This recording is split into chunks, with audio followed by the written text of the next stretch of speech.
My son sat there grinning like he had just won the lottery while the lawyer read my ex-wife's will. He looked at me with pure pity, the kind you reserve for a stray dog you are about to kick out into the rain. "You are getting zero, Dad," he whispered loud enough for everyone to hear. "Not a single dime. Go back to your rental." He was right about the rental. He was right that on paper I was just the broke ex-husband. But he was wrong about who was actually in charge. Because when the lawyer read the next sentence, my son's smile vanished faster than his credit score. "My name is Thomas Blackwood. I am 68 years old. And this is the story of how I taught my ungrateful son that the man who builds the bridge is the only one who knows how to blow it up." If you have ever been underestimated by your own family, like this video and subscribe.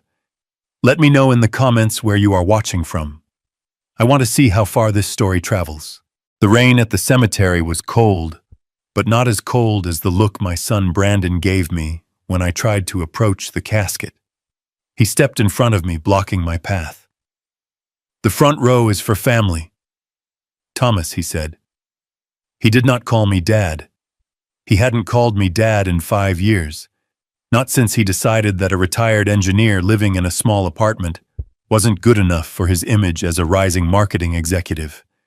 He pointed a gloved hand toward the back of the crowd, past the business partners, past the distant cousins, past the people who only knew Catherine for her money. "You can stand back there by the gate," Brandon said. "Try not to embarrass us. Tiffany is live streaming this for her followers." I looked at Tiffany, my daughter-in-law. She was standing by the grave holding a black lace umbrella in one hand and her phone in the other. She was posing. She was actually posing next to my ex-wife's open grave, checking her angles, making sure her waterproof mascara was perfectly tragic. I didn't argue. I didn't make a scene. I just nodded and walked to the back. I stood under an oak tree watching them bury the woman I had loved for 40 years. Catherine and I had divorced 10 years ago, but it wasn't because we stopped loving each other. It was business. It was a strategic move to protect her assets from a lawsuit that threatened to sink her empire. We stayed divorced on paper because it was safer. We lived apart because it kept up the appearance. But every Sunday she came to my small apartment for coffee. Every major decision she made, she ran by me first. Brandon didn't know that. He only saw the surface. He only saw a mother who was a real estate tycoon worth millions and a father who drove a 10-year-old truck. The service ended. As the crowd began to disperse, Tiffany walked over to me. Her heels sank into the wet grass. She didn't look sad. She looked impatient. She pulled a cream-colored envelope from her designer purse and shoved it into my chest. "This is for you, Tom," she said. I took it. It felt heavy. I thought maybe it was a letter from Catherine, a final goodbye she had entrusted to them. I opened it right there in the rain. It wasn't a letter. It was a legal notice. A notice to quit. An eviction notice. I read the words. "You are hereby required to vacate the premises located at 42 Oak Street within 72 hours. I looked up. Brandon was standing next to his wife, a smirk playing on his lips. "The apartment belongs to the estate now, Dad," Brandon said. "And as the sole heir, I have decided to liquidate the asset. You have 3 days. 3 days. I looked at the house keys in my pocket. Catherine had bought that small apartment building years ago under a shell company. She let me live there rent-free. It was our meeting place. "You are evicting me at a funeral?" I asked. My voice was calm. It surprised even me. "We are just ripping off the Band-Aid," Tiffany chimed in. "Besides, that apartment is in a prime location. We can flip it for at least 500 grand. You understand business, don't you, Tom?" "Oh, wait. No, you don't. That is why you are the poor one." She laughed. A short, cruel sound. Brandon placed a hand on my shoulder. It wasn't affectionate. It was heavy. "Don't make this hard, Dad. Mom is gone." Her charity died with her. You have 3 days to get your junk out. If you are not gone by Friday, I will call the sheriff. And Dad, don't bother coming to the reading of the will tomorrow. It will just be embarrassing for you. He patted my shoulder twice, then turned around. Come on, babe, he said to Tiffany. We have a dinner reservation. I watched them walk away.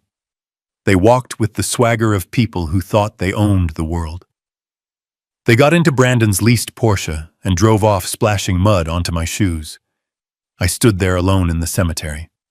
I looked at the eviction notice again. Then I looked at Catherine's headstone. I took my phone out of my pocket.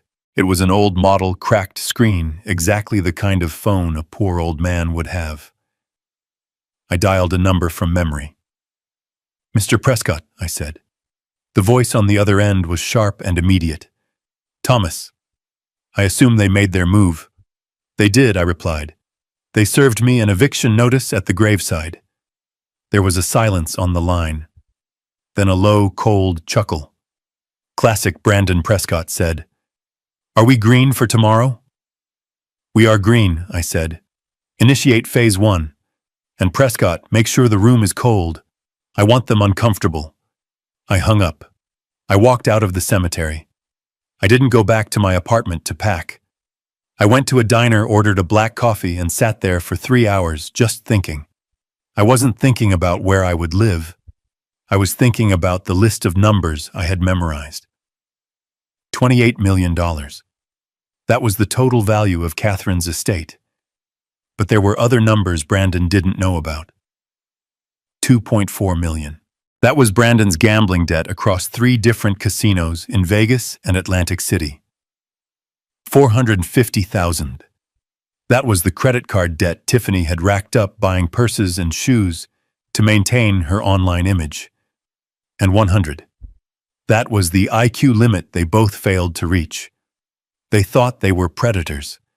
They didn't realize they were just termites chewing on a foundation that was about to collapse on top of them. The next morning, I arrived at the law offices of Prescott & Associates. The building was glass and steel towering over the city. I wore my best suit. It was 15 years old, a little tight around the shoulders, slightly frayed at the cuffs. I wanted to look exactly like the desperate, grieving ex-husband they expected. The receptionist didn't want to let me in. Name, she asked without looking up. Thomas Blackwood. She checked her list. I don't see you on the VIP list for the Blackwood estate reading. I am not a VIP, I said. I am the father. She sighed and picked up the phone. A moment later, Mr. Prescott himself came out. Prescott was a shark in a 3-piece suit. He had been Catherine's attorney for 30 years. He knew where every body was buried because he had helped us dig the holes. Let him in, Prescott said. I walked into the conference room. It was massive. A long mahogany table that could seat 20 people. At the far end, Brandon and Tiffany were already seated. They looked like they were at a party. Brandon had a glass of scotch in his hand. It was 10 a.m. Tiffany was scrolling on her phone, her legs kicked up on the chair next to her. When I walked in, Brandon groaned. I told you not to come, Dad, he said. Jesus. Do you have no dignity? You are like a raccoon digging through the trash.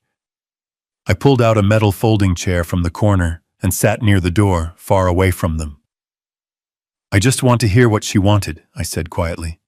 She wanted you gone, Tiffany snapped. That is why she divorced you. God, this is pathetic. Can we hurry this up? We have a realtor coming to look at the mansion at noon. Mr. Prescott sat at the head of the table. He placed a thick leather binder in front of him. He adjusted his glasses. He looked at Brandon. He looked at Tiffany. Then he looked at me. His face was stone. We are here to read the last will and testament of Catherine Blackwood Prescott began. He skipped the pleasantries. He went straight to the assets. The estate consists of the primary residence at 55 Highland Drive, valued at $4.5 million. The vacation property in Aspen, valued at $3.2 million. the vintage car collection appraised at $1.8 million, and liquid assets, stocks, and bonds totaling approximately $18.5 million. Total estate value is estimated at $28 million. Brandon let out a whistle. He clinked his glass against Tiffany's water bottle. 28 big ones, baby, he whispered. We are buying the yacht. Tiffany's eyes were wide. She was practically vibrating. I could see her mentally spending the money. She was probably already picking out the interior design for a private jet. Prescott cleared his throat. To my ex-husband, Thomas Blackwood, I leave nothing. Brandon slammed his hand on the table. Boom! Did you hear that, old man? Nothing, zero, it is in writing. Tiffany laughed. It was a high, shrill sound. You wasted the cab fare to get here, Tom. You should have listened. I sat still. I folded my hands in my lap. I looked down at the floor, letting my shoulders slump. Prescott waited for them to finish celebrating. He turned a page. The sound of the paper turning was loud in the quiet room. However, Prescott read, his voice raising slightly. Brandon froze. The glass of scotch stopped halfway to his mouth. However, Brandon asked. However, Prescott continued. All assets, including all properties, vehicles, and cash accounts, shall be immediately transferred into the Catherine Blackwood Protective Trust. Trust. Brandon stood up. What trust? We didn't discuss a trust. I am the executor. I am the son. Sit down, Mr. Blackwood, Prescott said. His voice was like a whip. Brandon sat slowly. The trust, Prescott read, has been established to ensure the longevity of the estate. The beneficiary of the trust is Brandon Blackwood. Brandon relaxed. He slumped back in his chair. Okay. You scared me for a second. So it is in a trust. Whatever. Just sign the check over to me. How do I access it? You don't, Prescott said. Excuse me. You do not access the trust, Mr. Blackwood. The trust is a discretionary entity. That means the assets are controlled by a trustee. The beneficiary, that is you, has no direct access to the capital. You cannot sell the properties. You cannot withdraw the cash. You cannot leverage the assets for loans. You receive what the trustee decides to give you. Brandon's face turned red. Who is the trustee? He demanded. Is it you, Prescott? Because if it is you, you are fired. I will hire my own lawyers. We will break this thing in a week. It is not me, Prescott said. Then who? Tiffany shrieked. Who controls our money? Prescott closed the binder. He took off his glasses. He pointed a finger toward the back of the room. Toward the folding chair. Toward me. The sole trustee, with absolute and final authority over every single penny, is Thomas Blackwood. The silence in the room was absolute. It felt like all the air had been sucked out. Brandon turned his head slowly. He looked at me. He looked like he was trying to solve a physics equation in a foreign language. Him, Brandon whispered. My dad. The guy who clips coupons for cat food. That is correct, Prescott said. Your father controls the house you are living in. He controls the cars you drive. He controls the bank accounts. If you want a stick of gum, Mr. Blackwood, you have to ask your father for permission to buy it. No, Tiffany screamed. She jumped up. This is a joke. This is a sick joke. He is a loser. He is a broke nobody. Catherine hated him. Apparently not, I said. I stood up. I pushed the folding chair aside. I didn't slouch anymore. I stood up to my full height. I unbuttoned my frayed suit jacket and buttoned it again properly. I walked to the table. Brandon watched me come. He looked terrified. Dad, he said. Dad, look, we were just joking earlier. You know that, right? The eviction thing. That was just stress. Grief. We deal with grief differently. I ignored him. I walked past him. I walked to the head of the table. Prescott stood up and offered me his chair. "Thank you, Arthur," I said. I sat down in the leather chair. It was comfortable. It fit perfectly. I opened the binder. I didn't look at the will. I looked at the second tab. The tab marked liabilities. I put on my reading glasses. Not the cheap drugstore ones I wore around them. My prescription glasses. "Let's see what we have here," I said. I pulled out a document. "Brandon," I said. "It says here you owe $2 million to the Emerald Casino in Las Vegas, and another $800,000 to a private lending group in Chicago. A group that is known for breaking kneecaps, not charging interest." Brandon went pale. How do you have that?" I pulled out another sheet. "And Tiffany," I said. 5 credit cards maxed out. A second mortgage on your parents' house that you forged their signature for." "That is a felony, dear." Tiffany stopped screaming. She collapsed into her chair. "Here is the situation," I said. My voice was hard. It was the voice I used when I managed construction crews on skyscrapers. It was the voice of a man who built foundations that held up millions of tons of steel. "As trustee, I have a fiduciary duty to protect the assets of the trust. Paying off gambling debts and shopping sprees for luxury handbags does not fall under prudent investment." "Dad, please," Brandon stammered. "Those guys in Chicago. If I don't pay them by the 1st of the month, they said they would hurt me. You have to release the funds. It is $28 million. It is a drop in the bucket," denied, I said. "What request?" denied, I said. "I am not releasing a single cent of Catherine's money to pay for your mistakes." "You can't do that," Brandon yelled. He slammed his fists on the table. "It is my money. It is my inheritance. It is my decision," I corrected him. Brandon's face twisted. It was ugly. It was the face of a spoiled child who had never been told no. He lunged. He jumped over the table, reaching for my throat. I didn't flinch. I didn't move. Before he could touch me, 2 large men in black suits stepped out from the side office. I had hired them that morning. One of them grabbed Brandon by the back of his expensive suit jacket and slammed him back into his chair. "Sit down," the guard growled. Brandon gasped for air. He looked at the guard, then at me. "You brought security to a will reading I learned from the best," I said. "You evicted me at a funeral. I figured I should be prepared." Tiffany was crying now. Not the pretty crying she did at the grave. Ugly crying. Snot and mascara running down her face. "Tom, please," she wailed. "We are family. You can't leave us like this. We will lose everything. They will take the cars. They will evict us from our condo." I leaned forward. "Speaking of evictions," I said. I pulled a piece of paper from my pocket. It was the eviction notice they had given me yesterday. "I have decided to accept your terms. I will vacate my apartment." "Good," Brandon said, rubbing his neck. "Good.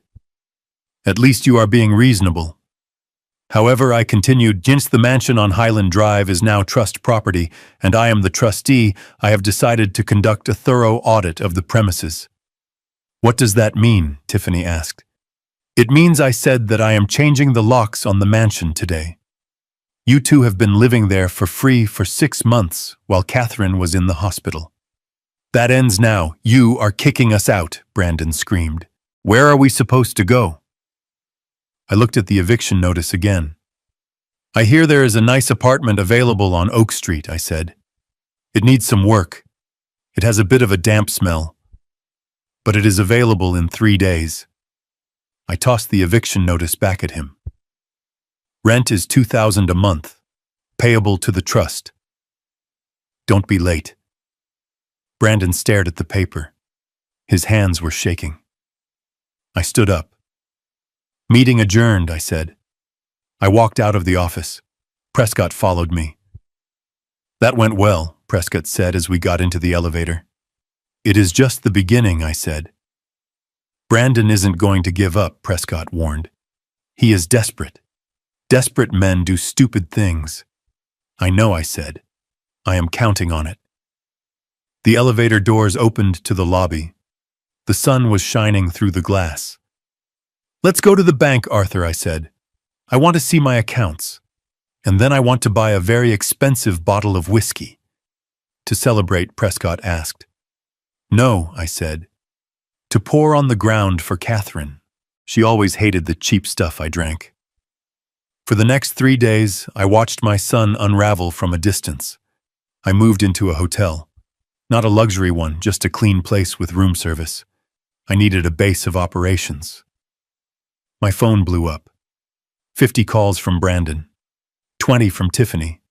I didn't answer a single one. Instead, I watched Tiffany's social media. She went live that night. She was crying, holding a glass of wine. My husband's father is a monster, she told her followers. He stole our inheritance. He is abusing his power. We are victims of a bitter old man. The comments were pouring in. People were sending her sympathy, sending her money. Poor you. That is awful. Sue him. I watched it and drank my coffee. Go ahead, I whispered to the screen. Dig the hole deeper. The next morning, the first legal attack arrived. I was served with a lawsuit. Brandon was suing for removal of the trustee. He was claiming I was mentally incompetent. He claimed I had dementia, that I was unfit to manage $28 million.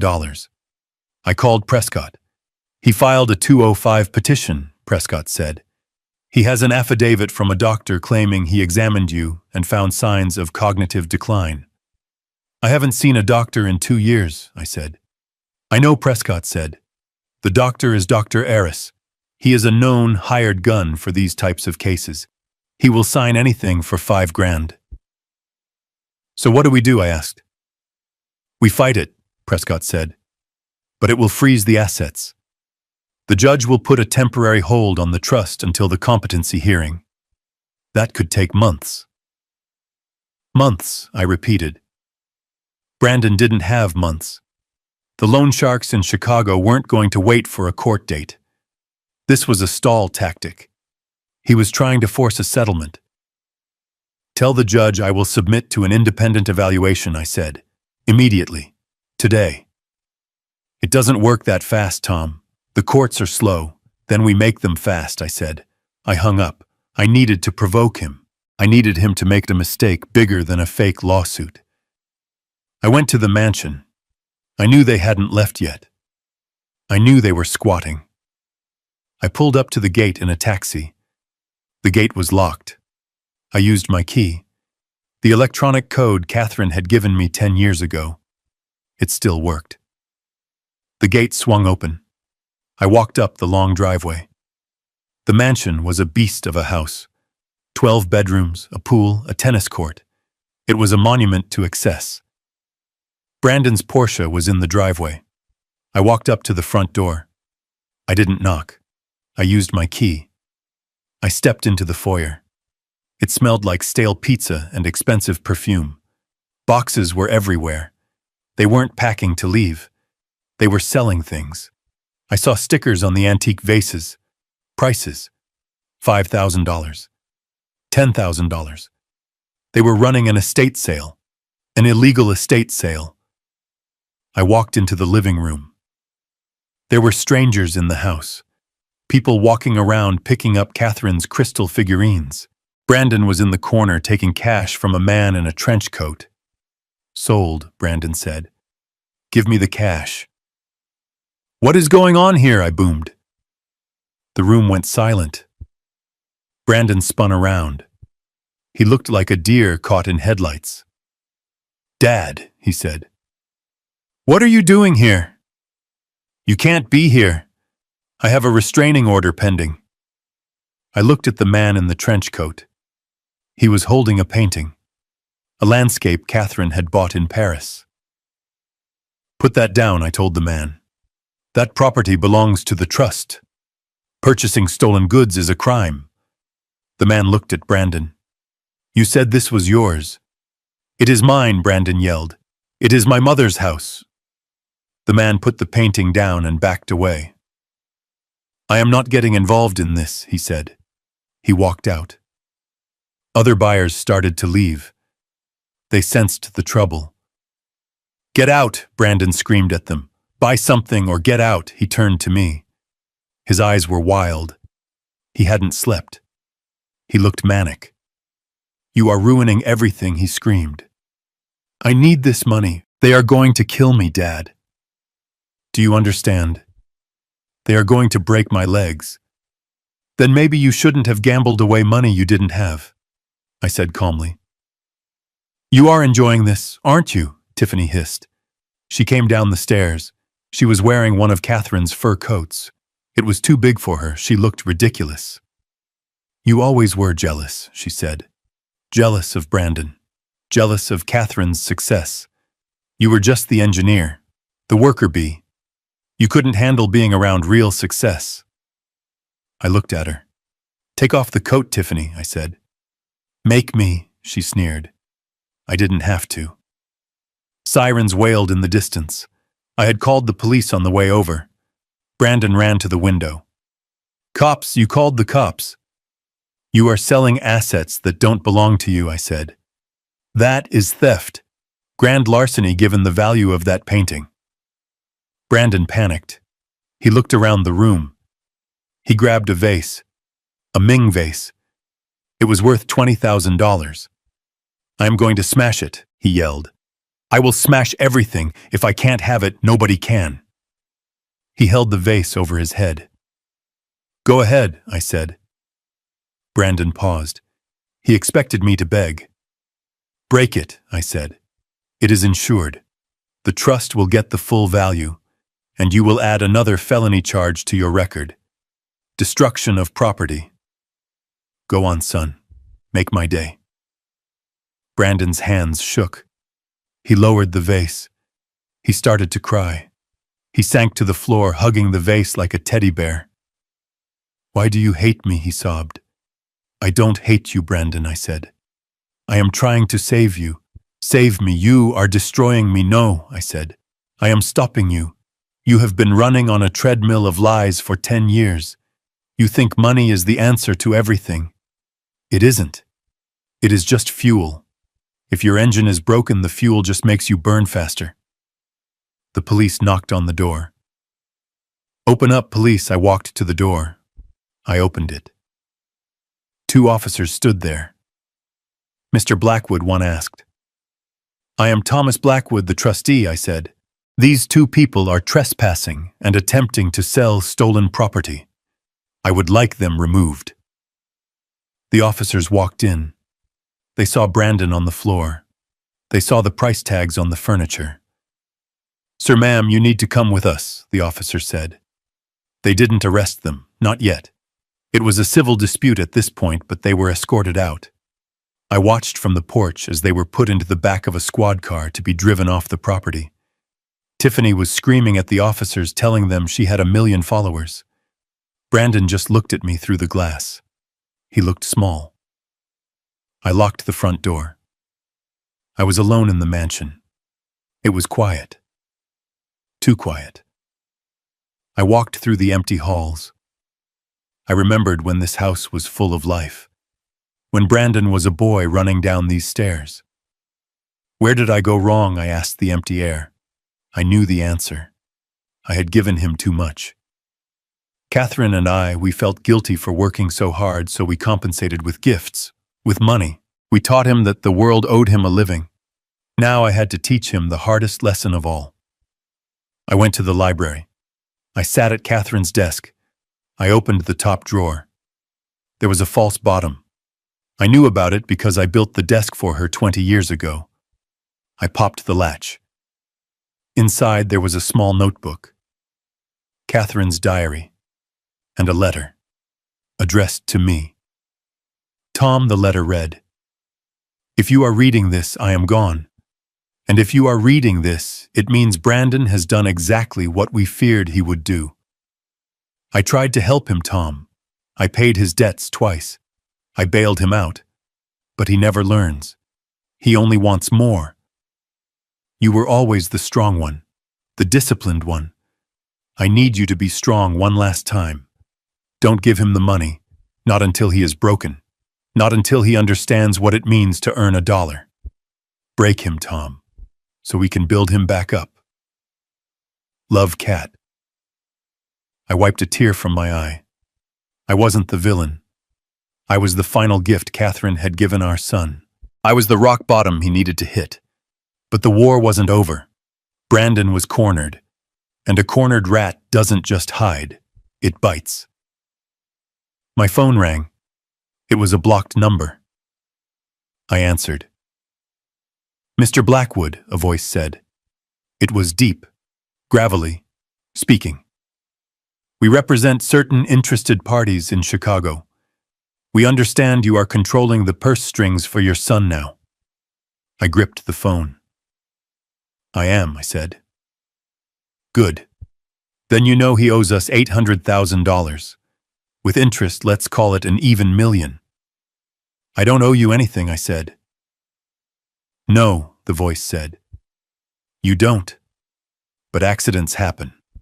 Old men fall downstairs. Houses catch fire. It would be a shame if something happened to the trustee before he could sign a check. Are you threatening me? I asked. I am explaining the economics of the situation, the voice said. You have 24 hours to transfer the funds, or we will come to collect. And we don't take IOUs. The line went dead. I sat there in the silent library. Brandon had brought the wolves to my door. I looked at the letter from Catherine. Be strong. I picked up the phone and dialed Prescott. We have a problem, I said. What is it? The Chicago debt just became my problem. They threatened me. Call the police, Prescott said. No, I said. Police can't stop these guys. They will just wait. Then what do? We pay them, I said. What you just said, I am not giving them Catherine's money, I said. I am going to buy the debt. I don't understand. I am going to use my own savings, I said. I have some money put away, not millions, but enough. I will buy the debt note from them at a discount. Cash. Today. Why would you do that? Prescott asked. Because I said. Once I own the debt, I own Brandon. He won't owe the mob anymore. He will owe me. And I am going to collect in a way the mob never could. How I am going to make him work it off, I said. Minimum wage. For the rest of his life, if necessary. I hung up. It was a risky move. It would drain my personal retirement. If I failed, I would be broke. But it was the only way. I wasn't just fighting for the money anymore. I was fighting for my son's soul. And the battle was just getting started. I stayed in the hotel room with the blackout curtains drawn tight. The world outside was bright and loud, but in here it was silent. I needed the silence. I needed to think. My phone sat on the mahogany desk, vibrating every 3 seconds. It wasn't ringing. It was buzzing with notifications. Hundreds of them. Thousands. I picked it up and unlocked the screen. My name was trending. Thomas Blackwood, the monster of Highland Drive. I clicked on the link that had been sent to me by a dozen different numbers I didn't recognize. It led to a live stream. Tiffany was on screen. She wasn't wearing her usual designer clothes. She was wearing a simple, oversized gray t-shirt. She wasn't wearing makeup. Her eyes were red and puffy. She sat on the floor of her parents' cramped living room, hugging her knees to her chest. She looked vulnerable. She looked broken. She was a professional.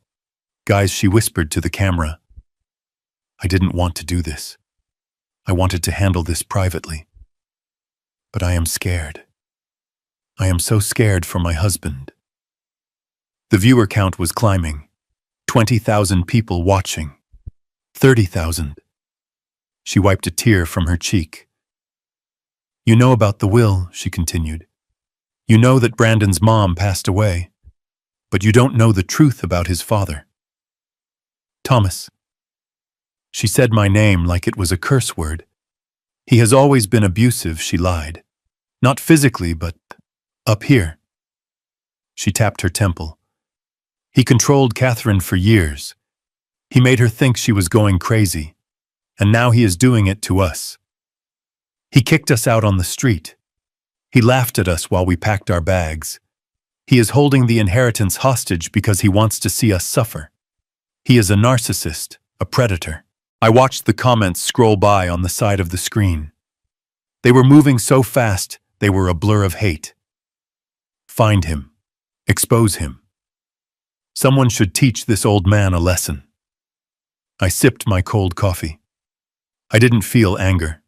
I felt a cold, detached assessment. When I was a chief engineer, I built bridges that spanned miles of open water. I learned very quickly that you cannot control the wind. You cannot control the waves. You can only control the integrity of the steel. You build the foundation deep enough that the storm doesn't matter. Tiffany was the storm. She was a Category 5 hurricane of lies and manipulation. She was trying to erode my foundation. She didn't know I was built on bedrock. She held up a piece of paper to the camera. "Look at this," she sobbed. "This is a letter he sent us, threatening us." I squinted at the screen. It was a fake. I had never written a letter. I only spoke through lawyers. She had forged it. He said, "If we don't give him half of Brandon's salary for the rest of his life, he will make sure we never see a dime of the inheritance," she cried. "He is blackmailing his own son." The donation link at the bottom of her video was flashing. Money was pouring in.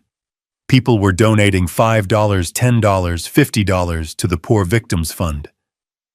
I turned off the phone. I didn't throw it against the wall. I didn't scream. I walked to the window and peeked through the gap in the curtains. There were reporters downstairs. I could see the news vans. They had found me. A hotel employee must have sold my location. I was trapped. I was isolated. I had no friends to call. My wife was dead. My son was my enemy. The world thought I was a monster. Most men would have cracked. Most men would have gone downstairs and tried to explain themselves. They would have shouted that it was a lie. But an engineer knows that when the pressure is high, you don't add more pressure. You redistribute the load. I went to the bathroom and shaved. I put on a fresh shirt. I tied my tie with steady hands. I ordered room service, a club sandwich and a pot of tea. When the waiter brought it, he wouldn't look me in the eye. He set the tray down hard on the table. He practically ran out of the room. He had seen the video. I ate the sandwich. I drank the tea.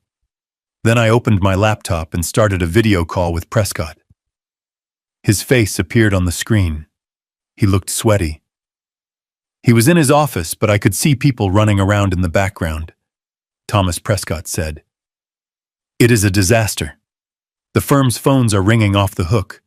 We are getting death threats. They are calling for my disbarment for representing you." "Calm down, Arthur," I said. "Calm down. Have you seen the internet? They are doxing you. They posted your old address. They are coming for you. We need to issue a statement. We need to settle. Give them something to make this stop." "No," I said. "Thomas, be reasonable. This is a PR nightmare. We are losing the court of public opinion." "I don't care about public opinion," I said. "I care about facts. They are destroying your reputation." "My reputation was built on 40 years of honest work," I said. "It won't be destroyed by a girl with a ring light and a fake crying act." "What do you want to do?" Prescott asked. He sounded desperate. "I want you to prepare a file," I said. "A file. I want the blueprints, Arthur." "What blueprints?" "The blueprints of their destruction." I leaned into the camera. "Tiffany made a mistake," I said. "She got greedy. She forged a letter. That is fraud. She is soliciting donations based on a lie. That is wire fraud. She is using a carriage service to transport goods bought with those donations. That makes it federal." "You want to press charges?" Prescott asked. Not yet, I said. That is too slow. I want to use the nuclear option. Prescott froze.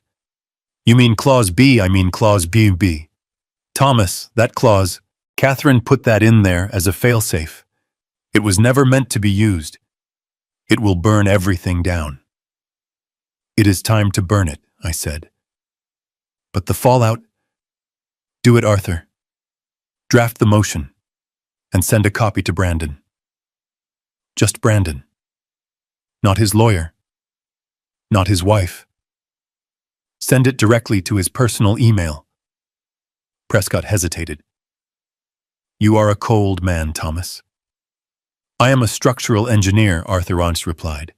I fix problems, and sometimes to fix a building that is rotting from the inside, you have to condemn it.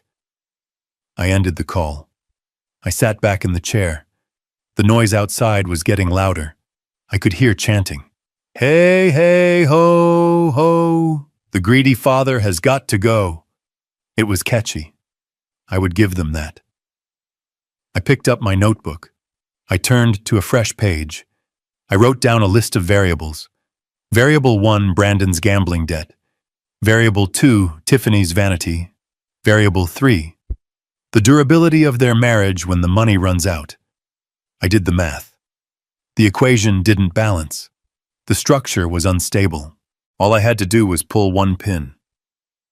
I looked at my watch. It was 2 p.m. By 5 p.m., Brandon would receive the email. By 6 p.m., the alliance between him and Tiffany would begin to fracture. By tomorrow morning, the mob outside my window would be the least of their problems. I poured another cup of tea. I waited. Patience is a weapon. Most people don't know how to use it. They rush. They react. They explode. I just wait. I wait for the concrete to set. I wait for the steel to cool. And I wait for my enemies to walk into the trap I built for them, thinking it is a palace. The notification on my laptop screen blinked green. It was a read receipt. Brandon had opened the email. I leaned back in my chair in the hotel room, the city noise below me a distant hum. I could almost hear the shout of victory from across town. I could picture it perfectly. Brandon jumping up from the stained couch in his in-law's house, spilling his drink, screaming that the old man had finally cracked. Tiffany probably grabbed her phone immediately to record a victory dance for her followers. They thought they had won. They thought the public shaming the lies and the pressure had broken me. They thought I was handing them the keys to the kingdom because I was too weak to fight. The email was simple. It was a formal notification from the trustee. In accordance with the beneficiary's urgent request for housing and pursuant to Clause B of the trust agreement, immediate occupancy of the primary residence at 55 Highland Drive is granted to Brandon Blackwood and his spouse. They didn't read the fine print.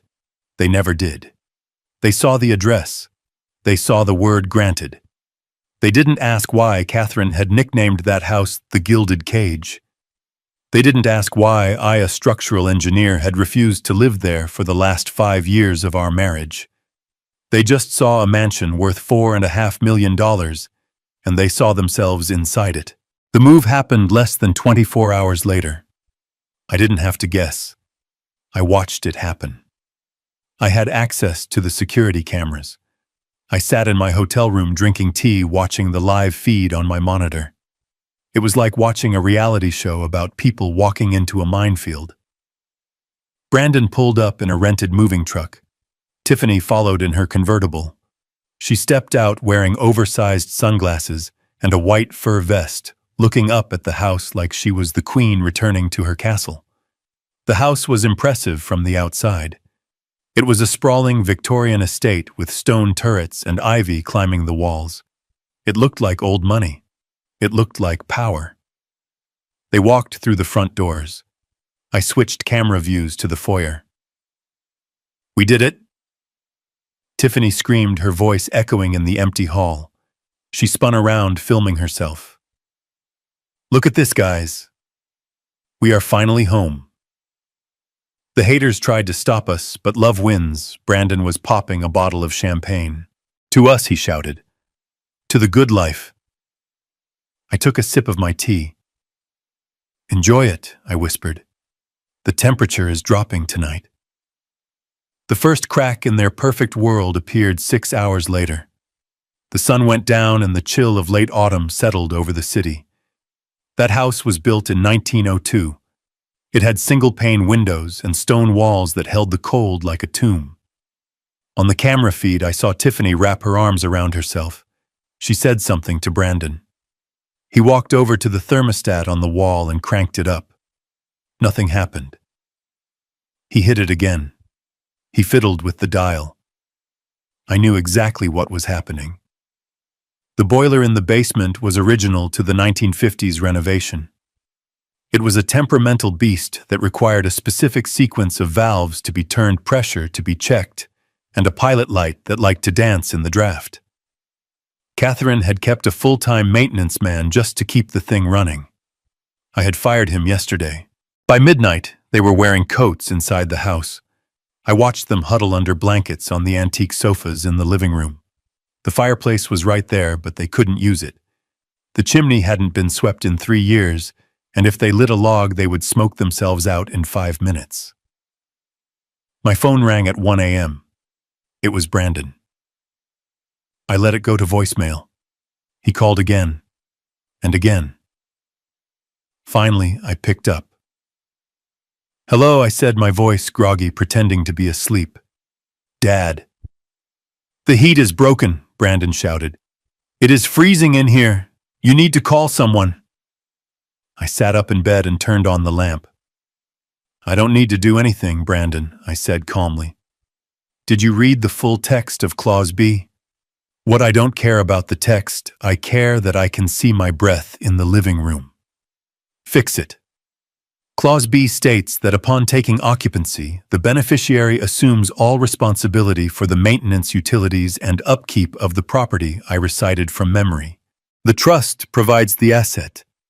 You provide the care. "You are kidding me," he stammered. "I am not." "You wanted the house." "You got the house. It is a historical landmark, Brandon. That means repairs must be done by certified specialists. You can't just call a handyman." "Dad, please. It is 40 degrees in here." "Then I suggest you put on a sweater," I said, "or pay for the repair." I believe the last quote for a full boiler replacement was $52,000. $52,000. Welcome to homeownership, son. I hung up and turned off the phone. The next morning, the reality of their victory began to set in. The daylight revealed what the night had hidden. The house wasn't just cold, it was decaying. Catherine had bought the place for the land value. She knew the structure was a money pit.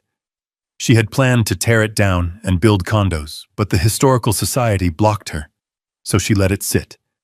She did the bare minimum to keep it standing. I watched on the cameras as Tiffany tried to take a shower in the master bath. She turned the handle. Brown water sputtered out, coughing and spitting rust. The pipes were old iron. Without regular use, they corroded. She screamed. I saw her running out of the bathroom in a towel, her hair wet with rusty sludge. She was crying. Not the fake tears for the camera. Real tears of frustration. "This place is a dump," I heard her yell at Brandon. "You told me it was a mansion." "It is a mansion," Brandon yelled back. "It just needs a little work, a little work."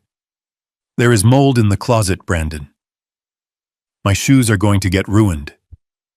I ordered breakfast from room service and watched the show. It was better than anything on television. But the financial noose was the real trap. At noon, a courier arrived at the gate. He buzzed the intercom. Brandon went out to meet him. The courier handed him a thick envelope. It wasn't from me. It was from the county tax assessor. I had arranged for the mail to be forwarded to the residence now that it was occupied. Brandon opened the envelope standing in the driveway. I zoomed in with the camera. I saw his shoulders slump. Property taxes on a $4.5 million estate in this district were astronomical. And because the house was now occupied by a beneficiary and not being used for business purposes, the tax exemption status Catherine had used was void. He was holding a bill for $85,000, due in 30 days. He walked back into the house looking like he had been punched in the gut. He went into the kitchen where Tiffany was trying to boil water on the stove because the electric kettle wasn't working. "We have a problem," Brandon said, tossing the tax bill on the counter. Tiffany looked at it. Her eyes bugged out. "We don't have this kind of money, Brandon. We don't even have $5,000. "Then sell something," Brandon yelled. "Sell a painting. Sell the silver." "They can't," I whispered to the monitor. As if on cue, my lawyer Prescott sent an email to Brandon's phone. I had timed it perfectly. The email was a reminder of the inventory list. Every item in the house, from the paintings on the wall to the silver forks in the drawer, was cataloged property of the trust. Any removal or sale of these items would be considered theft and a violation of the trust agreement, resulting in immediate eviction and potential criminal charges. I saw Brandon check his phone. He read the email. He looked at the antique silver tea set on the counter. He picked up a heavy silver spoon and threw it across the room. It clattered against the stone floor. He was trapped. He was living in a museum he couldn't afford to visit, let alone live in. Later that afternoon, the real sharks started circling. I saw a black sedan pull up to the gate. 2 men in suits got out. They didn't look like lawyers. They looked like the kind of men who collected debts for the private lending group in Chicago. They buzzed the intercom. Brandon didn't answer. They buzzed again. Long, angry presses. I watched Brandon on the interior camera. He was hiding in the hallway, peeking out the window. He was terrified. He had told his creditors he was coming into money. He had told them he would have the $28 million. Now they knew he was in the house, but they probably also knew he didn't have the cash. The men stood there for 10 minutes. One of them took a picture of the gate. The other one made a phone call. They got back in the car and drove off slowly. They weren't leaving. They were just backing off to wait. Brandon collapsed onto the stairs. He put his head in his hands. Tiffany sat next to him.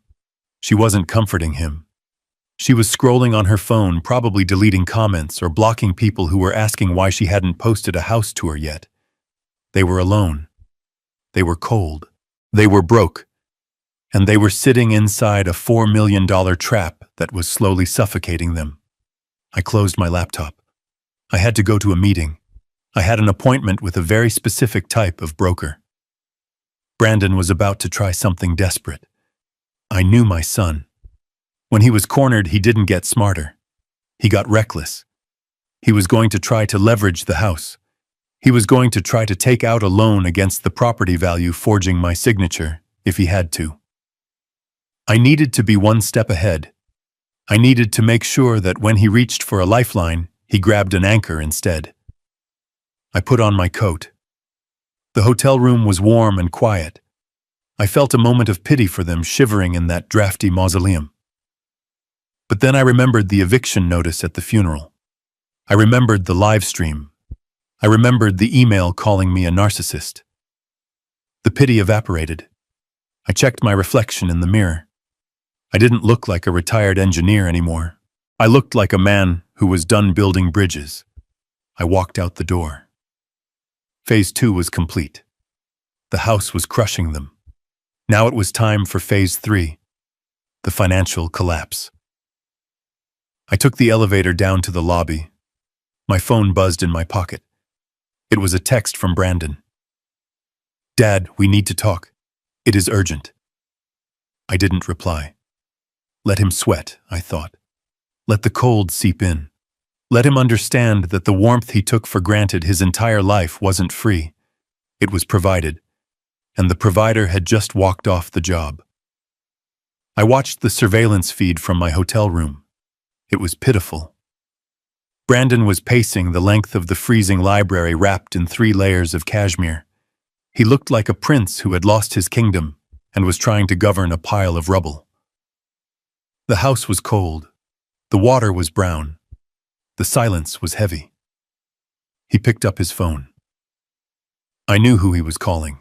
I had access to his call logs through the family plan he had never bothered to separate from my account. He was dialing a number listed in his contacts simply as the guy. This was the mistake I had been waiting for. I listened to the call. I need cash, Brandon whispered into the phone. No, not for the big debt. I need walking around money. I need 50,000, just to keep the lights on, just to fix the heat. He paused. He listened. I have collateral, Brandon lied. I have the house, it is worth $4 million, I can sign a lien. He was offering property he did not own. He was committing fraud. Again. I hung up the monitor and picked up my own phone. I dialed the number for the private lending group in Chicago. The ones who had threatened me. The ones who held the $800,000 note on my son's gambling addiction. Mr. Blackwood. The gravelly voice answered. I am ready to deal, I said. I met them an hour later in the back of a steakhouse downtown. It was a cliché, but criminals love tradition. There were two of them. They wore expensive suits that didn't quite fit. They looked at me like I was a desperate father trying to save his boy. They were wrong. I was a businessman acquiring an asset. I placed a cashier's check on the table. It was for $600,000. The debt is $800,000, the man said, plus interest. That brings it to $1 million. The debt is bad, I said calmly. You know it. I know it. Brandon doesn't have the money. The trust is locked tight. If you kill him, you get $0. If you sue him, you get in line behind 50 other creditors. I pushed the check forward. $600,000. Cash. Today. Take it and transfer the note to my holding company or walk away with nothing. The man looked at the check. He looked at his partner. Greed warred with pride. Greed won. Greed always wins. He took the check. He signed the transfer paper I had prepared. Pleasure doing business with you, Mr. Blackwood. He sneered. Your son is a loser. You are wasting your money. I am not wasting it, I said. I am investing in his education. I walked out of the steakhouse with the paper in my pocket. I now owned Brandon's biggest nightmare. The Chicago mob wouldn't break his legs anymore, but I had the power to break his spirit. I returned to the hotel and opened my laptop. Brandon had found a local lender for his $50,000 request, a predatory loan shark who operated out of a pawn shop on 4th Street. I saw the email confirmation pop up on Brandon's screen via my remote access. He had agreed to an interest rate of 40%. He had signed a document pledging the mansion's contents as collateral. He was selling Catherine's legacy to buy heating oil and takeout food. I called the pawn shop owner. I didn't use my name. I used the name of my shell company, Ironwood Financial. I understand you just issued a high-risk loan to a Mr. Brandon Blackwood, I said. Who is this? The pawnbroker asked. I am the primary lien holder on his assets. I lied smoothly. Your loan is subordinate to mine. If he defaults, and he will default, I will seize everything before you see a dime. However, I am willing to buy your position right now. Full value, plus 5% for your trouble. The pawnbroker didn't hesitate. He knew a bad bet when he saw one. He took the deal. By 5 p.m. that afternoon, I was the sole creditor for every single debt my son had. The gambling debt, the new emergency loan, even the credit card debt Tiffany had racked up. I had bought it all through Ironwood Financial. I sat back in my chair. I felt a strange mixture of power and sadness. I owned my son. He didn't know it yet. He thought he had pulled a fast one. I switched the camera view back to the mansion. The mood had changed. The heat was on. The radiators were clanking and hissing, pumping warmth into the frozen rooms. Brandon was sitting on the floor of the living room, surrounded by bags of expensive takeout food. Sushi, lobster rolls, champagne. He had borrowed $50,000 to fix the boiler, and he was blowing the rest on a party for two. Tiffany was laughing. She was recording a video. "We are survivors," she shouted to her phone. "We hit a rough patch, but we are back on top. The haters can't keep us down. They were toasting with my money. They were celebrating with debt they could never repay." I picked up my phone and typed a text message to Brandon.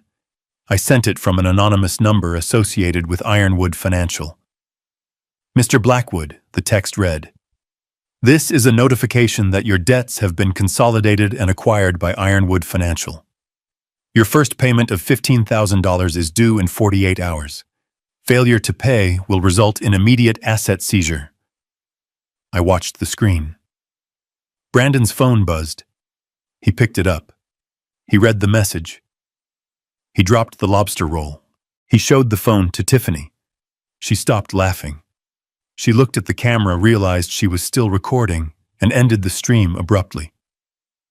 "Who is Ironwood Financial?" I heard Tiffany ask. "I don't know," Brandon stammered. "I don't know, but they bought the Chicago debt. And the pawn shop debt. They bought everything. $15,000 in 2 days," Tiffany shrieked. "We just spent $3,000 on dinner and wine." I watched them panic. They started running around the room looking for things to sell. They grabbed silver candlesticks. They grabbed a small painting. But they couldn't leave the house. The police had warned them. If they were caught moving assets, they would be arrested. They were trapped in a warm house with full bellies, and they were more terrified than they had been when they were freezing. Because now the enemy wasn't the cold. It wasn't the dark. It was a faceless corporation that demanded payment. I closed my laptop. I needed to sleep. Tomorrow was going to be a busy day. I had to prepare the foreclosure papers. I wasn't going to foreclose on the house. The trust owned the house. I was going to foreclose on them.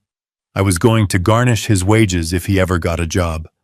I was going to seize his bank accounts. I was going to make sure that every dollar he touched for the rest of his life went to paying back the debt he had accrued. He wanted to be a big shot. He wanted to live the high life on credit. Well, the bill had arrived, and the collector was his father. I lay in the hotel bed, staring at the ceiling. "Catherine," I whispered into the darkness. "I hope you can forgive me for what I am about to do," but I knew she would. She built skyscrapers. She knew that sometimes before you can build something new, you have to demolish what is standing there all the way down to the ground. Brandon was about to learn that rock bottom wasn't just a phrase. It was a destination. And he had just arrived. The glow of the laptop screen was the only light in my hotel suite. I sat in the dark sipping a glass of water, watching the final act of my son's morality play unfold on the surveillance monitor. The audio from the mansion was crisp. I could hear the wind rattling the old window panes and the frantic tapping of Tiffany's fingernails on the marble countertop. They were desperate. The notification from Ironwood Financial demanding the first payment had pushed them over the edge. They weren't looking for money anymore. They were looking for a way to erase the board. They needed the trustee gone. I watched Brandon pace the library floor. He looked haggard. He hadn't shaved in 3 days. "We have no choice," Tiffany whispered. She was huddled in a blanket, her face pale. "He is going to ruin us, Brandon. He bought the debt. He controls the house. He is going to make us homeless. We have to pull the trigger on the medical option." I leaned forward. This was it, the moment they stopped being greedy children and became criminals. Brandon stopped pacing. He looked at his wife. "Aris wants $50,000 cash," Brandon said. "We gave him the last of the credit card advances. If this doesn't work, we are dead." "It will work," Tiffany insisted. "He drafted the file yesterday. Acute paranoia. Dementia with violent tendencies. He backdated the records to show a 6-month decline. Once the police see the file, they won't even ask questions. They will just take him. And once he is in the facility," Brandon added, his voice gaining strength, "Aris keeps him sedated. We petitioned the court for emergency guardianship. We get control of the trust. We pay off Ironwood. It was a solid plan. Evil, cruel, and highly illegal, but solid. If I were just a retired old man with no resources, it would have worked. I would have woken up in a padded room with no memory of how I got there. But I wasn't just an old man. I was the man who was listening. I picked up my phone and sent a text message to a number I had saved only as medic. "It is happening tonight," I typed. "Be ready." Then I waited. 2 hours later, the knock came. It wasn't a polite knock. It was a pounding. The kind of knock that demands entry. I stood up and smoothed my jacket. I checked the mirror. I made sure I looked calm, rational. I opened the door. The hallway was crowded. Brandon stood in the front. He was putting on the performance of his life. He had tears in his eyes. He was wringing his hands. "Dad, please," he sobbed. "Open the door. We just want to help you." Behind him stood Dr. Aris. I recognized him from the photos Prescott had shown me. He was a short, sweaty man in a cheap suit holding a clipboard like it was a shield. And behind them were 2 uniformed police officers and 2 paramedics with a gurney. "Mr. Blackwood," one of the officers said, stepping forward, "we have received a report that you are a danger to yourself and others. We have a court order for an emergency psychiatric evaluation." I looked at the officer. He was young. He was just doing his job based on the lies he had been fed. "Officer," I said calmly, "I am sitting in my hotel room drinking tea. Does that look dangerous to you?" "He is hiding a weapon," Tiffany screamed from the back of the group. She pushed her way forward. "He told us he has a gun. He said he was going to shoot us, and then himself, he is hearing voices." It was a lie so bold it was almost impressive. Dr. Aris stepped up. He waved the clipboard. "Officer, I am Dr. Aris, the family physician. Mr. Blackwood has a documented history of paranoid schizophrenia and early-onset dementia. He has been off his medication for weeks. He is in a state of acute psychosis. If we don't sedate him now, he could snap." I looked at Aris. "I have never met you in my life," I said. "See," Aris said to the officer, shaking his head sadly. "He doesn't recognize me. He has forgotten the last 5 years. It is the dementia. It is progressing faster than we thought." Brandon stepped into the room. He tried to hug me. I stepped back. "Dad." "Please," Brandon cried. "Just go with the doctor. They will take care of you. I can't watch you suffer like this. You are seeing things that aren't there." I looked at my son. I looked deep into his eyes. I was looking for a shred of hesitation, a flicker of guilt. There was nothing, just cold, hard calculation. He was willing to lock me away in a chemical prison for the rest of my life so he could buy a yacht. I realized then that the son I loved was gone. He had died a long time ago, replaced by this hollow creature. I looked at the officer. "I will come with you," I said. "I don't want a scene." "He is resisting," Tiffany yelled. "He has a knife in his pocket. Grab him." The officers tensed. One of them put his hand on his holster. "Ma'am, step back," the officer ordered. I slowly raised my hands. "I am unarmed," I said. "You can search me." The officer patted me down. He found my wallet, my phone, and a small notebook. No gun. No knife. "He is hallucinating," Dr. Aris said quickly. "He probably thinks he is holding a knife. We need to restrain him, for his own safety." The officer looked doubtful, but he had a doctor's order. He nodded to the paramedics. "Restrain him," the officer said. The paramedics moved in. One of them was tall, broad-shouldered, with a mask covering half his face. He grabbed my arm. His grip was firm but not painful. I looked at his name tag. It said Davis. This was my man. Davis pushed me down onto the gurney. He clicked the leather straps around my wrists. He did it with a practiced efficiency. I am sorry, Mr. Blackwood Davis said, his voice muffled by the mask. This is for the best. He clicked the straps around my ankles. Brandon let out a sigh of relief that sounded like a tire deflating. He wiped his fake tears. Thank you, Officer, Brandon said. Thank you. You saved him. I lay on the gurney, staring up at the ceiling. You have made a mistake, Brandon, I said quietly. He leaned over me. His face was inches from mine. He smelled of fear and mints. Don't worry, Dad, he whispered so only I could hear. You won't remember any of this in the morning. The drugs Aris is going to give you, they are very strong. Goodbye, Dad. He stood up and nodded to the paramedics. Take him away. They wheeled me out. We went down the service elevator. The lobby was full of people watching the spectacle. The crazy millionaire being hauled off to the loony bin. They loaded me into the back of the ambulance. Dr. Aris climbed in the front. Davis and the other medic climbed in the back with me. The doors slammed shut. The siren wailed. The vehicle lurched forward. We drove for 2 blocks. Then the siren turned off. Davis stood up. He pulled down the window shade so no one could see inside. He pulled off his mask. He smiled. That was a close one, boss, Davis said. He reached into his pocket and pulled out a key. He unlocked the cuffs on my wrists, then my ankles. I sat up and rubbed my wrists. Did you get it? I asked. Davis pointed to the small camera pinned to his uniform shirt. Audio and video high definition, Davis said.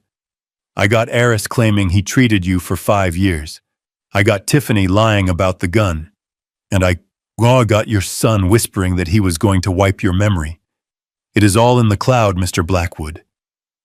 I looked at the front of the ambulance where Dr. Aris was sitting with the driver. Does the driver know? I asked. The driver is my cousin, Davis said. And Aris thinks we are taking you to his private clinic in the county. He is counting his $50,000 right now. Where are we really going? I asked. We are going to the safe house, Davis said. Prescott is waiting there. He has a notary and a judge on standby. We are going to process this evidence tonight. I looked out the small window in the back door. The city lights were fading. What about Aris? I asked. Davis grinned. He reached for a medical bag. He pulled out a syringe. The driver is going to pull over in 5 minutes for a mechanical check, Davis said. We are going to offer the good doctor a bottle of water. He looks thirsty. When he wakes up, he is going to be in a police precinct with a confession already typed out for him to sign. I nodded. It was ruthless. It was necessary. We stopped in an alleyway. The back doors opened. I stepped out of the ambulance a free man.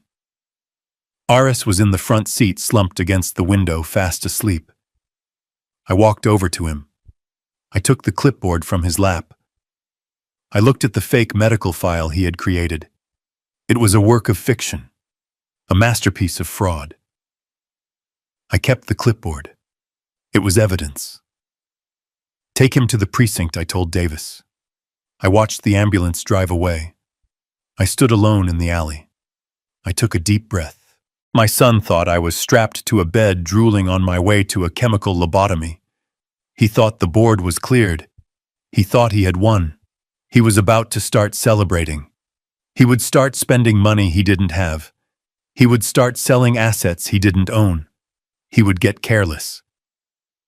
I pulled my phone out of my pocket. I dialed Prescott. Phase 3 is complete, I said. I am underground. Excellent, Prescott said. Brandon just posted a status update. Heartbroken but relieved. Dad is finally getting the help he needs. He is celebrating, I said. He is, Prescott confirmed. He just scheduled an auction. He is selling the estate's antique collection. Tomorrow night. At the mansion. An auction, I repeated. Illegal, unauthorized, and completely public. Perfect, I said. I looked at the city skyline. Let him sell it, I said. Let him gather the buyers. Let him stand on the podium and think he is the king of the world. I will be there, Prescott. Yes, Thomas, get me a mask. I am going to buy some antiques. I hung up. I wasn't just going to stop him. I was going to let him construct his own public execution, and I was going to be the one to pull the lever. The game wasn't over. The trap had just snapped shut, and my son was the one inside the cage. The gravel of the driveway crunched under the tires of the black sedan I had hired for the evening. From the back seat, I watched the procession of luxury cars snake their way up to the mansion. Bentleys, Ferraris, a few vintage Rolls-Royces. My son had certainly managed to attract the vultures. They were the kind of people who smelled blood in the water and came swimming with open wallets, eager to pick the carcass of a dying estate clean before the legal authorities could intervene. I adjusted the silk mask on my face. It was a masquerade theme, a pretentious touch added by Tiffany to make the illegal liquidation of my ex-wife's assets feel like a high society gala. It played perfectly into my hands. To them, I was just another anonymous bidder, a faceless wallet in a tuxedo. To me, I was the executioner arriving for the final act. I stepped out of the car. The night air was crisp. The mansion was lit up like a Christmas tree, every window blazing, music spilling out onto the lawn. It looked alive. It looked festive. But I knew the foundation was rotting. I walked up the steps, flashing a digital invitation on my phone that Prescott had fabricated for me. The security guard, a private contractor who didn't know my face, waved me through. Inside the house I had once shared with Catherine had been transformed into a marketplace. The furniture was pushed against the walls. Display cases had been erected in the center of the ballroom. Waiters circulated with trays of champagne, stepping over the ghosts of my memories. I saw Brandon immediately. He stood on a raised platform at the far end of the room, holding a microphone. He looked manic. His eyes were bright, too bright, and his movements were jerky. He was wearing a tuxedo that I recognized. It was mine. A custom piece I had left in the closet 5 years ago. It was tight across his chest, straining at the buttons. He was literally trying to fill his father's shoes and failing. Tiffany was working the crowd, her laugh shrill and artificial. She was draped in Catherine's jewelry, a diamond choker, sapphire earrings, items that were specifically listed in the trust as non-liquid assets meant for preservation. She was wearing evidence. I took a glass of water from a passing tray and moved to the edge of the room, blending into the shadows. I needed to wait. I needed him to commit the crime fully. Intent wasn't enough. I needed the transaction. Ladies and gentlemen, Brandon's voice boomed over the speakers. Welcome to the estate sale of the century. Tonight we are offering items that have never before been seen by the public. Treasures collected over a lifetime of empire building. And remember, tonight is cash and carry. No paper trails, just pure acquisition. A ripple of excited laughter went through the crowd.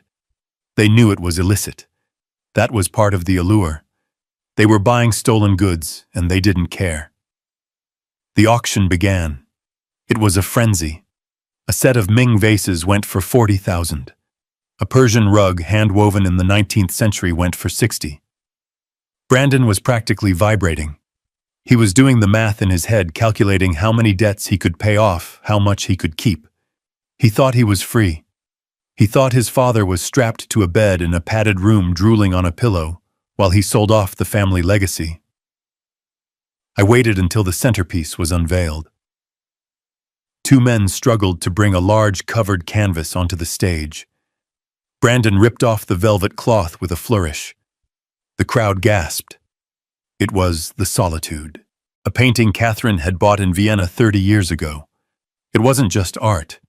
It was a piece of history, and more importantly, it was the single item Catherine had explicitly designated in her will to be donated to the National Gallery. It was classified as a protected cultural asset. Selling it to a private buyer wasn't just theft. It was a federal crime involving the trafficking of protected cultural property.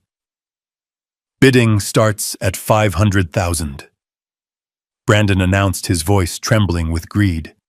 500, a voice shouted from the front. 600, another yelled. I stepped forward. I raised my hand. 1 million, I said. The room went silent. Heads turned. The number hung in the air, heavy and undeniable. Brandon squinted into the lights, trying to see who had spoken. $1 million, Brandon repeated, his voice cracking. Do I hear 1.1? No one spoke. $1 million was a steep price for a stolen painting, even for this crowd. Going once, Brandon said, sweating now. Going twice. Sold to the gentleman in the black mask for $1 million. The gavel came down. The crack echoed like a gunshot. The crime was complete. He had accepted the bid. He had agreed to the sale. I walked toward the stage. The crowd parted for me. I moved with the steady, heavy gait of a man who knows exactly where he is going. Sir, please come up to settle the payment, Brandon said, grinning. He extended a hand. He was shaking. He was envisioning his freedom. I climbed the steps. I stood toe to toe with my son. I will settle the payment, Brandon, I said. He froze. The smile died on his lips. His eyes went wide. He knew that voice. It was the voice that had told him bedtime stories. The voice that had taught him to ride a bike. The voice he had tried to silence with a fake medical diagnosis. Dad, he whispered. I reached up and untied the silk mask. I let it fall to the floor. A collective gasp went through the room. Some of the guests recognized me. The whispers started immediately. Isn't he supposed to be in a home? I thought he was crazy. I am not crazy, Brandon, I said. My voice amplified by the microphone he was still holding. But I am very, very disappointed. You were taken away. Brandon stammered, backing up until he hit the easel, holding the painting. Dr. Aris said. Dr. Aris is currently in federal custody, I said calmly, and in about 30 seconds you will be joining him. Brandon looked around the room, looking for an exit, looking for an ally. He looked at Tiffany. She had frozen near the champagne tower, her face pale as the pearls around her neck. You can't do this, Brandon hissed. This is my house. These are my things. I pulled a document from my inside pocket. This is the inventory list of the Catherine Blackwood Protective Trust, I said, holding it up for the room to see. Every item sold tonight is listed here, and this painting is designated as a National Heritage Asset. Selling it privately is a violation of the National Stolen Property Act. I turned to the crowd. To anyone who purchased an item tonight, I suggest you leave it where it is. Possession of stolen goods is a felony. If you walk out that door with so much as a silver spoon, you will be prosecuted. The panic was instant. The vultures didn't want to fight. They wanted easy prey. They dropped vases. They abandoned rugs. They scrambled for the exits, pushing and shoving to get away from the crime scene. Brandon grabbed my arm. Dad! Stop, he screamed. You are ruining me. I need this money. They are going to kill me. I looked at his hand on my arm. Let go, I said. He didn't let go. He tightened his grip. His eyes were wild. He reached into his pocket. I didn't know if he had a weapon. I didn't care.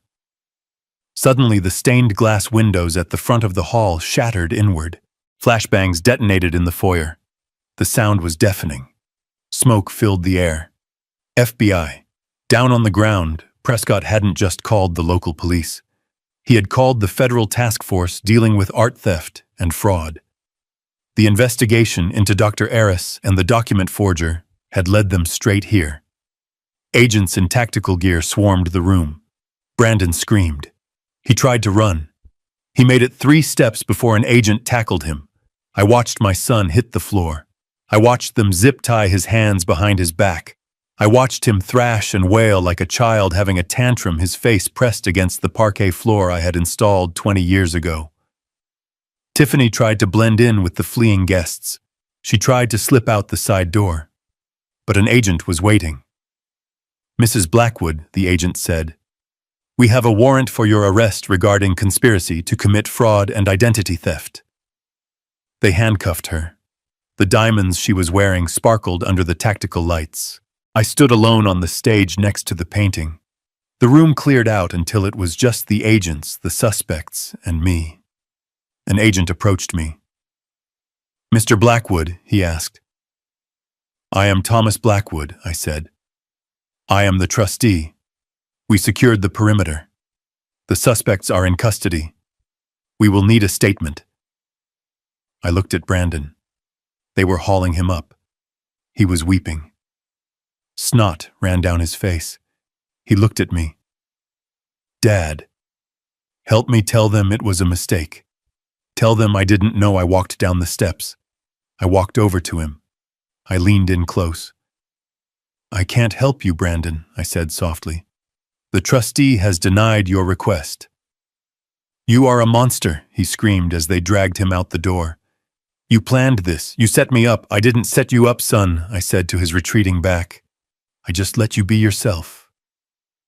The heavy oak doors slammed shut. Silence returned to the mansion.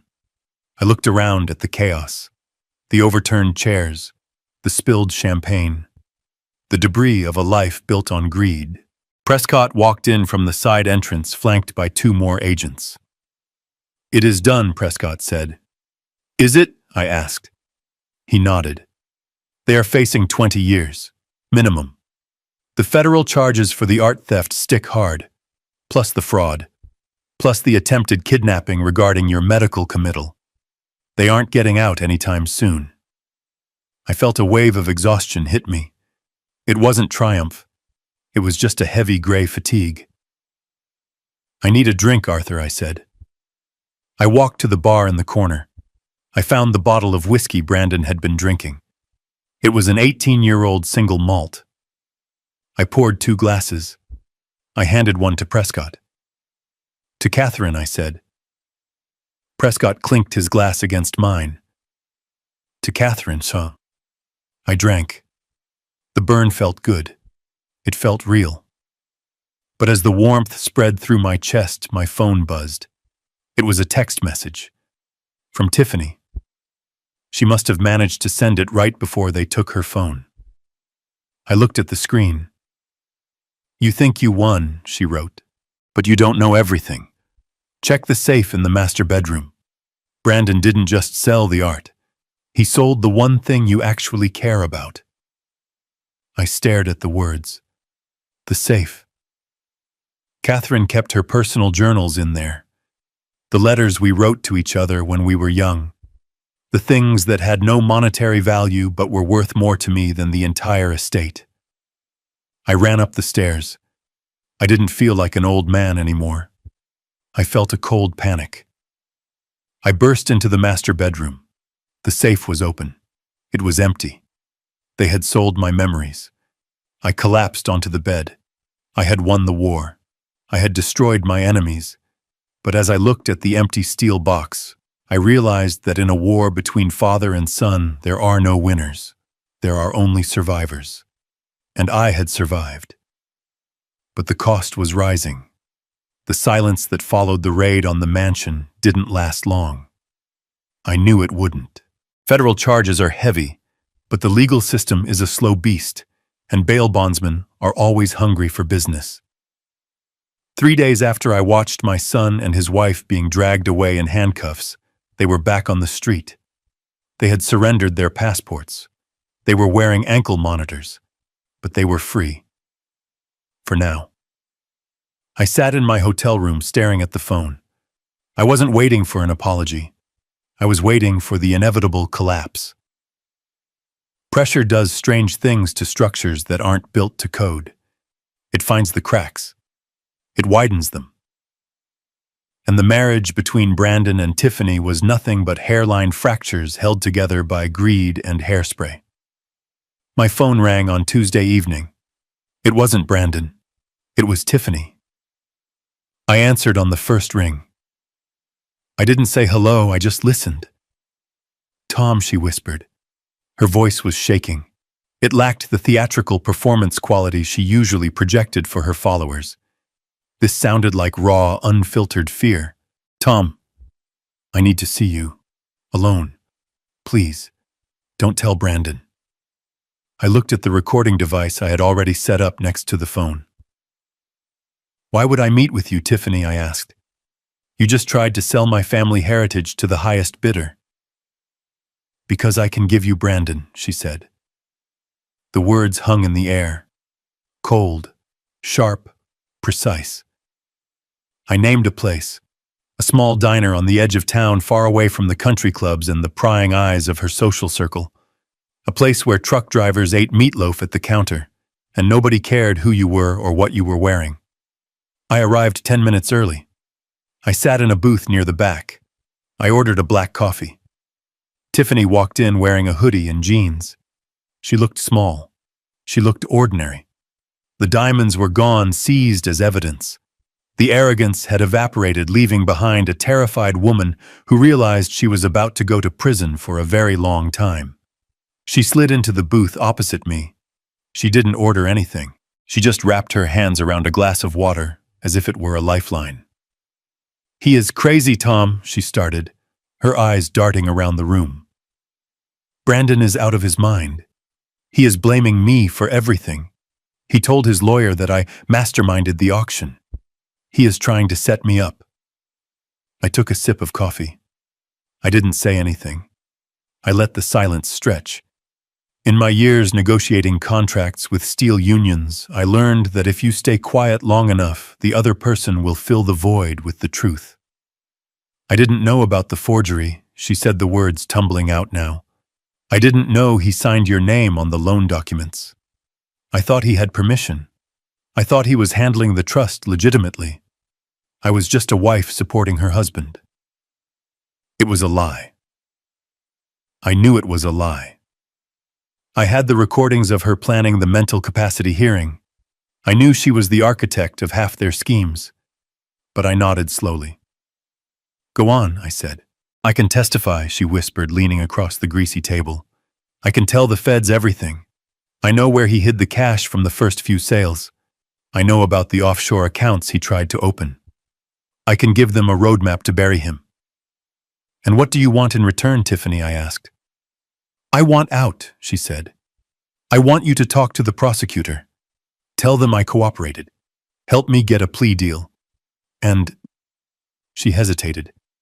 The greed was still there, lurking behind the fear like a cockroach in the walls. "And I need money," she said.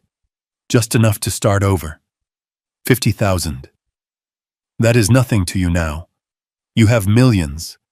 Give me 50,000 and I will hand you your son on a silver platter." I looked at her. I looked at this woman who had sworn to love and cherish my son.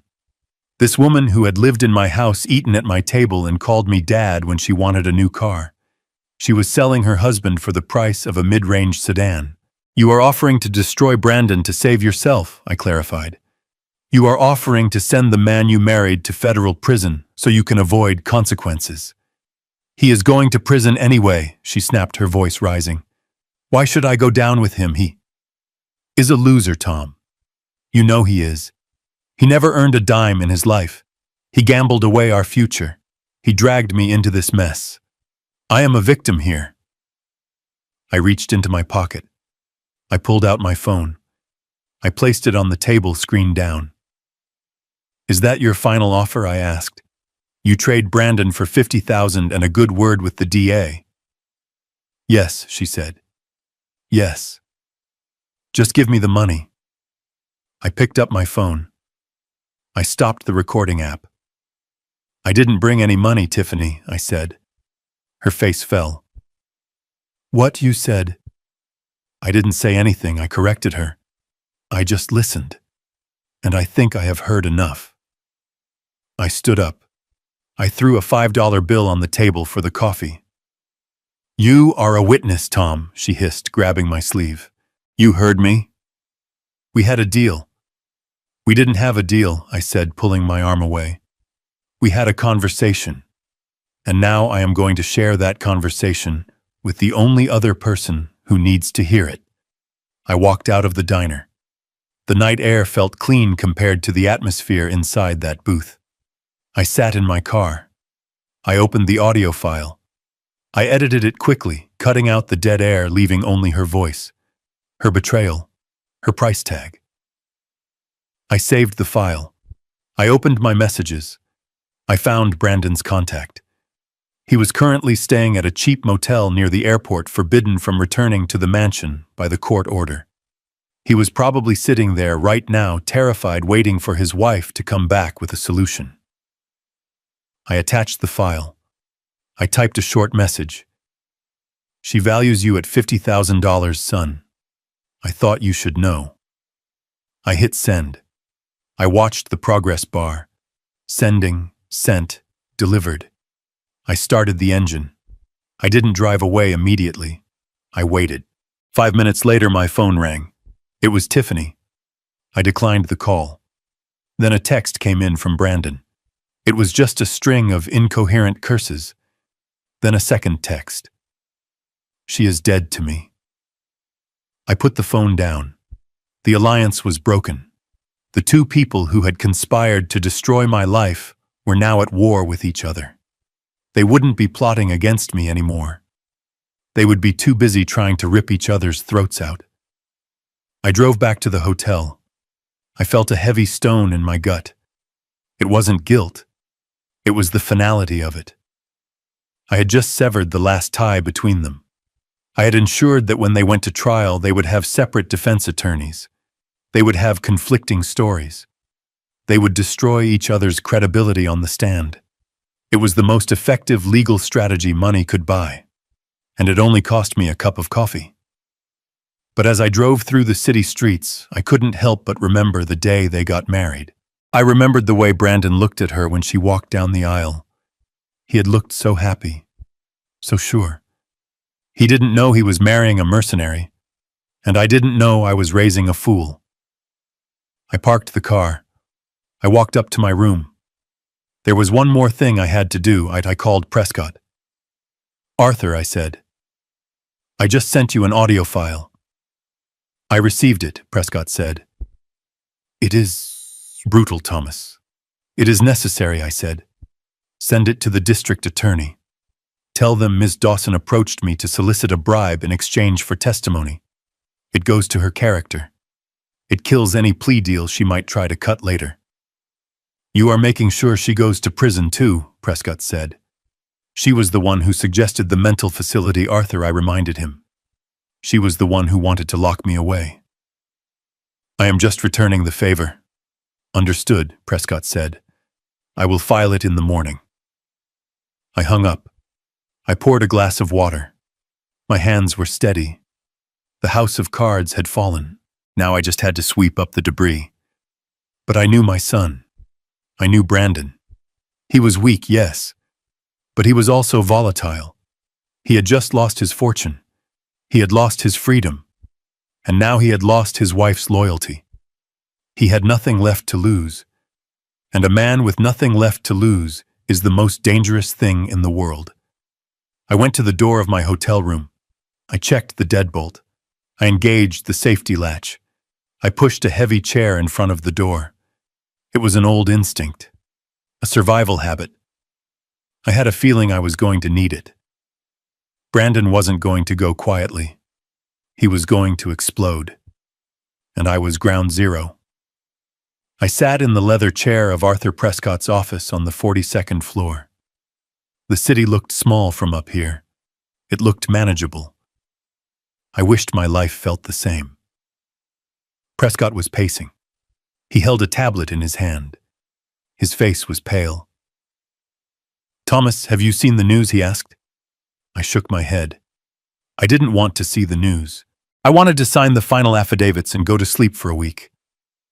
Brandon went back to the motel, Prescott said. He put Tiffany in the hospital. I froze. My hand hovered over the pen. Is she alive? I asked. She is in critical condition, Prescott said. Broken jaw, fractured ribs. He beat her, Thomas. He beat her half to death, and then he ran. The police have an APB out on him. He is armed and dangerous. I put the pen down. He isn't running, I said. Prescott looked at me. What? He isn't running, I repeated. He has nowhere to go. He has no money. He has no passport. He has no friends. Then where is he? He is coming here, I said. How do you know? Because he thinks I am the source of his pain, I said. He thinks if he cuts off the head of the snake, the body will stop thrashing. He is coming to finish it.